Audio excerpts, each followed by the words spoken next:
Hey YouTube, so I'm back at it today. Designed up some more stuff, gonna plug away at her.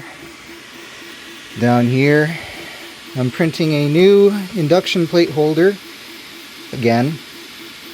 Got a bit of an idea. I'll show you what it looks like. So, over here in the workshop, you can see at a previous model, tried filling it with some craft glue, but it turns out this craft glue is too viscous to properly fill the bottom. So there's gaps, and that's no good.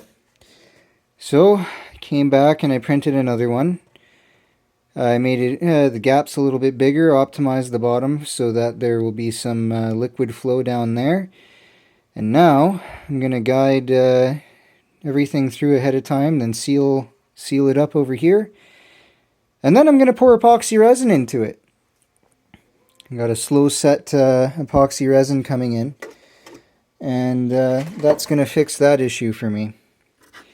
Now over here, I've got the beginnings of some pegs and posts that I'm going to be putting down because decided as well, you know what? I'm going to do some Corona motor research as well. So you're going to start seeing that coming out. Over here, I've got the beginnings of my research. I wanted to see if my machine could create enough power to turn something.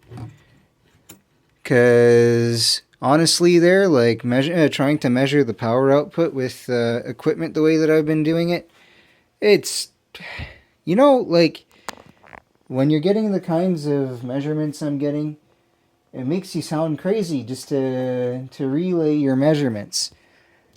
And because like to me, like a lot of the times it doesn't seem quite right, but I mean it is what my equipment says, and I'm just relaying that, right? Sometimes I get excited over it, but it is what it is. Anyway, so I'm gonna show this off now. Now down here, the actual plate is in two pieces now, which lets me line up the motor. Turns out I should have just had a motor stand by itself and then tied this down by itself, but you know, lessons learned. For the coupling, I've been going through the couplings before I start up the motors. I always need to come in. Okay, good. It stayed tight this time. Come in and check and make sure that it's tight, because if it's not tight, it squeals and then eventually it lets go. So, plus it makes friction and it melts the coupling. Over here you can see it's not much. It's a very simple thing. The foil's on the inside of the jar. The idea is that the foil allows the induction effects to pull the charge onto the plastic, and then as the plastic rotates away, it carries the charge with it to the other side. For the tap positions that I've got over here, I tried sealing up the sides a little bit with some nail polish, but I'm making so much voltage that the nail polish, like that little layer of nail polish, it's not enough. I noticed that I tend to get arcing through here to the neutralizer brush more often when the voltage over, like when I'm not pulling, when the machine is not creating enough voltage to make all of the current go through this wire, then some of the current goes through this wire, and that's when I get arcing. Either way, the new plates are going to fix that. For now, I'll turn off the lights and I'll get the motor started, and you'll see what it looks like as this Corona motor runs a little bit. It runs at a decent little clip. If you pay attention, you can watch for this strip of yellow and white over here rotating by, and maybe if we're lucky with some slow-mo, or maybe I'll catch some slow-mo and we'll count it. I don't know. We'll see.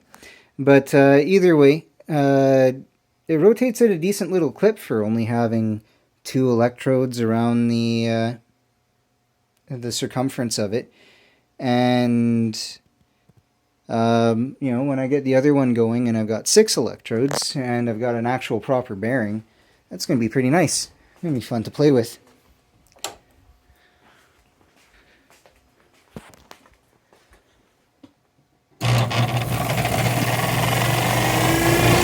Get the motor started here. You can see it's already turning. I don't even have the electrode that close yet.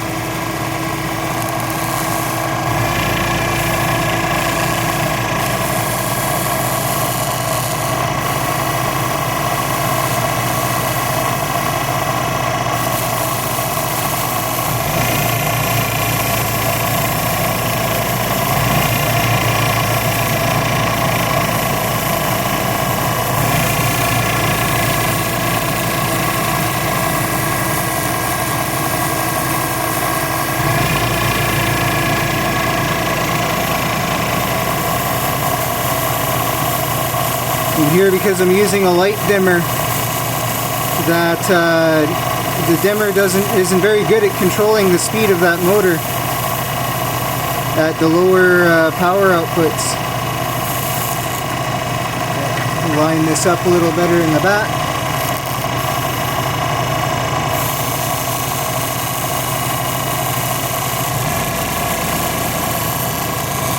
And I wish I could show here. Like, it's a decent amount of torque considering what it is. I've touched pretty like higher rated, well, not high rated there, but you know, like fan motors that are around 10-12 watts rating, and they seem pretty similar in terms of torque to me. Maybe even 5 watt, I don't know, something small. But it's not bad. So I played with this and I figured, okay, well, this is a fun little project. That'd be worth doing some research and playing around with. Especially while I'm waiting for my epoxy resin to come in.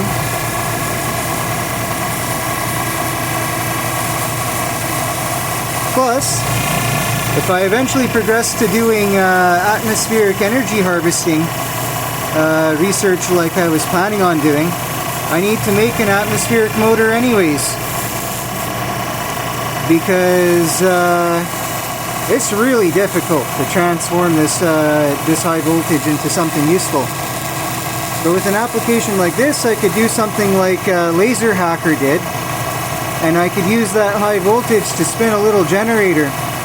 And okay, it wouldn't be as efficient as a transformer, but it would be a hell of a lot easier. Anyway, we'll see you, YouTube.